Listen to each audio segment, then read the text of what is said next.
Awas, awas, awas.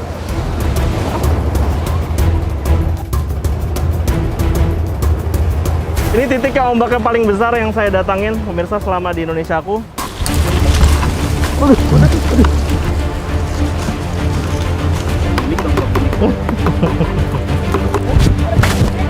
Lalu aku naik lagi. Karena walaupun kita rame-rame sudah pakai air, pasti jumlah semutnya jauh lebih banyak. Bahkan masuk-masuk sampai ke baju, ke celana. Wow. Udah.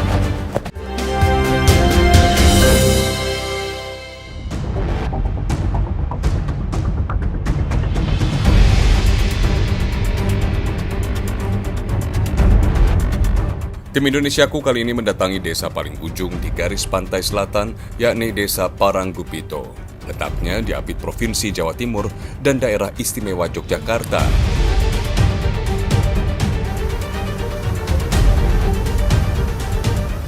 Posisi yang terpencil ini membuat Paranggupito selalu luput dari perhatian pemerintah. Hingga kini, warga harus berjuang sendiri memperbaiki nasibnya. Siang ini, saya mengikuti warga yang hendak mencari ikan di Pantai Dadapan. Ombak di kawasan ini sangat besar, antara 1 hingga 2 meter tingginya. Ya Pak, monggo Pak.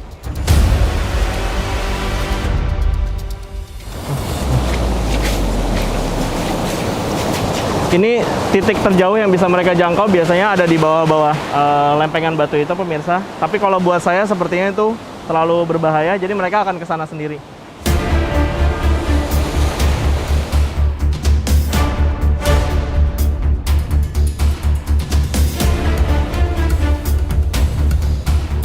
Warga hanya mengizinkan saya hingga di titik saya berdiri saat ini. Sudah berulang kali kecelakaan terjadi di sini, sehingga sebagai pendatang, saya diminta berdiam di titik yang aman. Hempasan ombak di sini sangat kuat, arusnya pun kencang sekali. Bila ombak menghempas sekarang, getarannya terasa sangat kuat. Warga biasa menjala ikan saat laut selatan ini sedang pasang. Jika lengah sedikit saja, nyawa akan jadi taruhannya. Tiba-tiba ada gelombang besar, kita mau lari, lompat, itu patah batunya. Jadi kita kecebur. Itu kejebur itu Bapak kena karang nggak? Kena. Kena ya? Apa yang luka Pak waktu itu?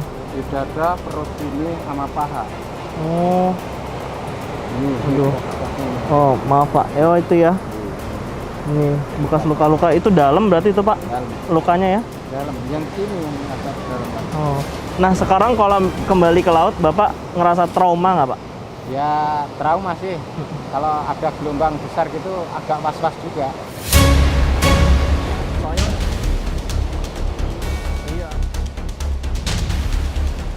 Meski berkali-kali celaka, warga tetap harus kembali ke lautan yang menjadi sumber rezeki mereka.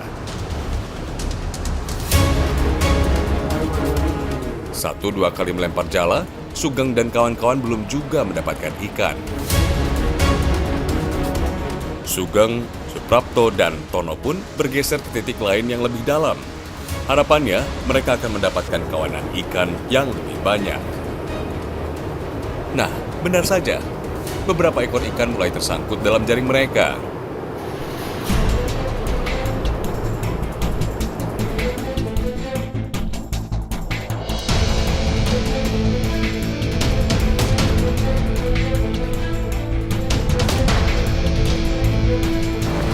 Mana Pak?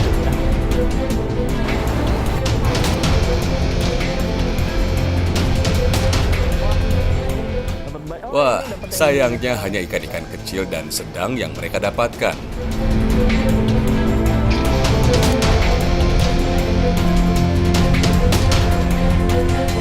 Di titik yang lebih aman ini, saya mencoba menjala ikan bersama mereka. Tetapi tetap saja, kekuatan ombak membuat kami berulang kali terseret ke sana kemari.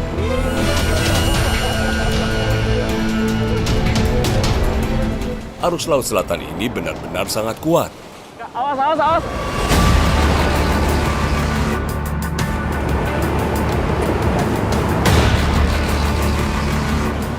Ini titik yang ombaknya paling besar yang saya datangin, pemirsa, selama di Indonesia aku. Karena kita tidak bisa menebak arahnya.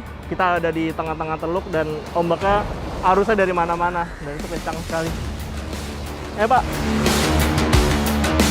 Beberapa jam menggeluti ganasnya pantai Dadapan, kami hanya bisa membawa pulang belasan ekor ikan, yang nilainya tak sebanding dengan resiko yang mengancam keselamatan para nelayan.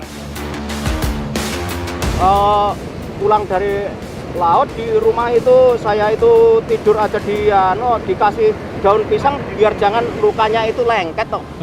Kalau pakai spray kan lengket. Ya. Itu dikasih daun pisang biar jangan lengket. Tapi luka itu banyak sekali. Ini sampai seperti ini kan kena batu. Asfa.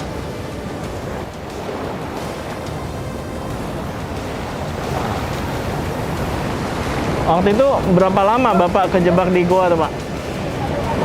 Kena air itu. Hah? Itu ya enggak lama lah, paling lama-lamanya 5 menit. Tapi tergulung ombak gitu ya, yang serem tergulung ya. ombak, di kena batu itu, jadi luka semua.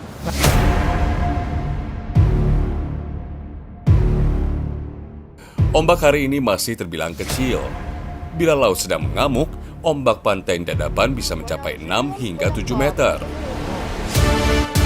Tempat kami berdiri ini pun hilang terendam air laut saat pasang.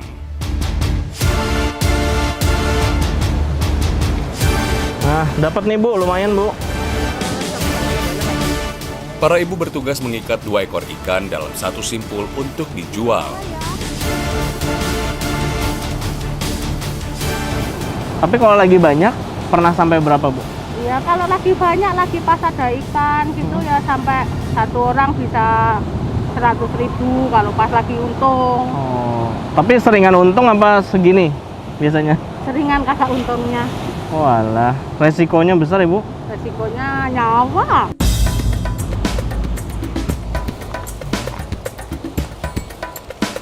Ikan-ikan tadi hanya laku seharga Rp27.000 yang harus dibagi untuk 4 keluarga. Miris sekali. Artinya satu keluarga hanya mendapatkan Rp6.000 dari hasil kerja kerasnya.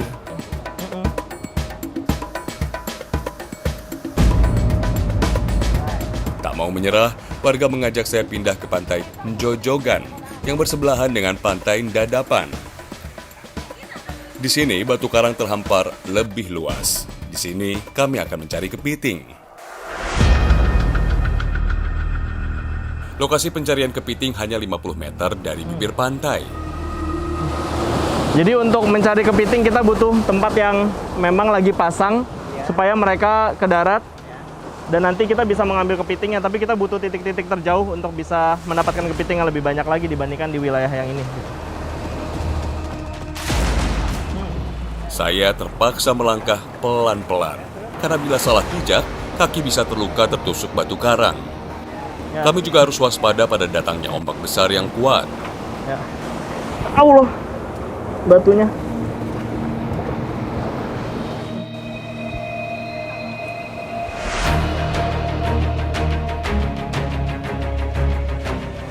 Jadi ini kan titik-titik terjauh yang bisa kami jangkau, tapi bukan berarti semua batu bisa dipijaki karena ombaknya juga tinggi dan kepiting-kepitingnya itu ada di balik-balik batu, itu yang membuat sulit, makanya butuh tali yang cukup panjang.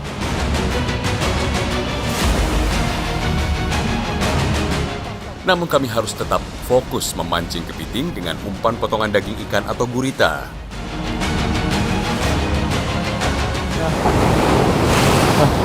Ini lagi jam-jamnya paling maksimal di jam segini, siang hari. Jadi ombaknya memang terus-terusan, mungkin jeda beberapa detik, ombaknya terus-terusan. Nah itu jadi hambatan kita karena kepiting pasti akan menghindari ombak-ombak itu juga. Awas Pak, hati-hati Pak. Wih, itu dapat.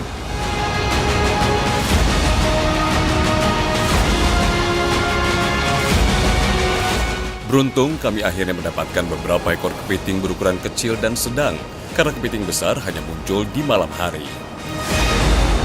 Ini Bapak setiap hari emang kesini Pak? Ya kadang-kadang kesini, kadang-kadang enggak. Cuman tinggal airnya. Airnya kalau gelombangnya itu tinggi itu tidak berani ke sini, tapi kalau kecil itu ya mesti ke sini. Lah ini nggak hitungan tinggi? Enggak, ini enggak hitungan tinggi. Waduh. Ini terlalu kecil airnya. Oh, kecil ini hitungannya Iya. ya. Waduh. Nah, kalau misalnya gelombang tinggi itu sampai mana, Pak? Gelombang tinggi itu ketinggiannya sampai 4 meter, 5 meter, sampai 6 meter. Berarti tempat kita ini basah dong? Iya, Bisa bahasa dong? tidak berani ke sini.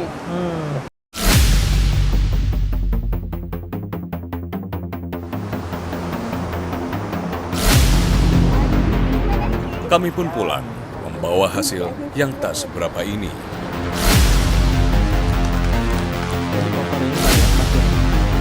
Para ibu kembali bertugas membungkus kepiting segar menggunakan daun jati. Satu daun diisi 5-6 ekor kepiting.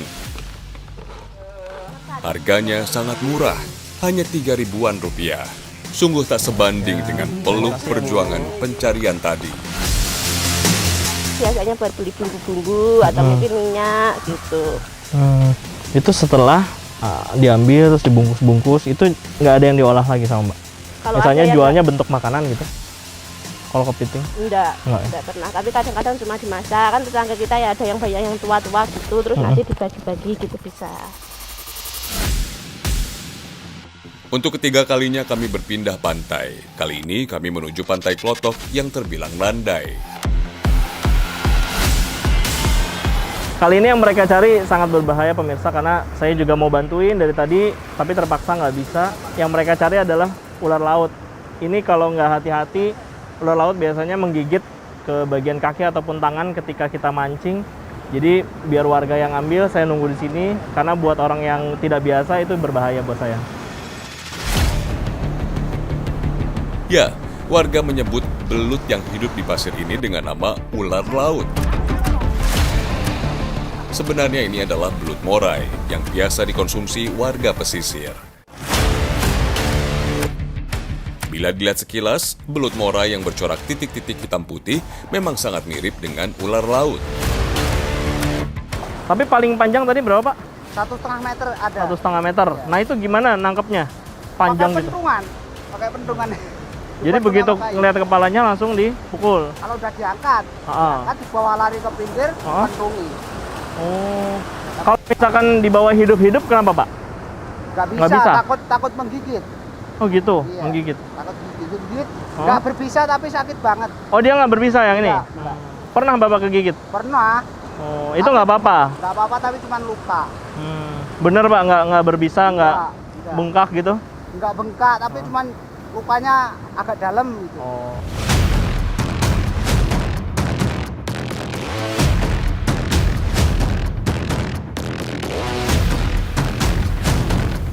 Cara memancing si belut morai sama seperti memancing belut sawah atau ikan sidar. Oh, emang biasa warga suka makan ini? Ya ada yang suka, ada yang enggak. Rasanya kayak apa sih Bu? Ya, kayak ikan lele. Kayak ikan lele. Jadi apa namanya, tergantung bumbunya nanti ya. Iya. Kalau emang nggak terlalu kuat bumbunya biasanya agak-agak apa, amis gitu. Ya. Oh, tapi kenyal-kenyal gini nih kayaknya. Ya. Belut ini tidak dijual, melainkan akan diolah menjadi lauk makan. Dengan bumbu sederhana, para ibu mengolahnya menjadi belut bakar. Dagingnya memang tidak padat, namun rasanya gurih.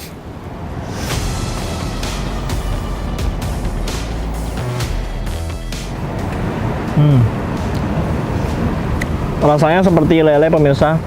Memang ada serat-seratnya dan juga ada tulang-tulang kecilnya ya, itu yang mungkin mengganggu. Tapi kalau rasa dagingnya dengan bumbu yang ada, rasanya seperti ikan lele ataupun kalau di restoran Jepang seperti ikan-ikan belut yang kecil-kecil gitu. Jadi agak kenyal, tapi lebih banyak mirip daging ikan sih. Enak.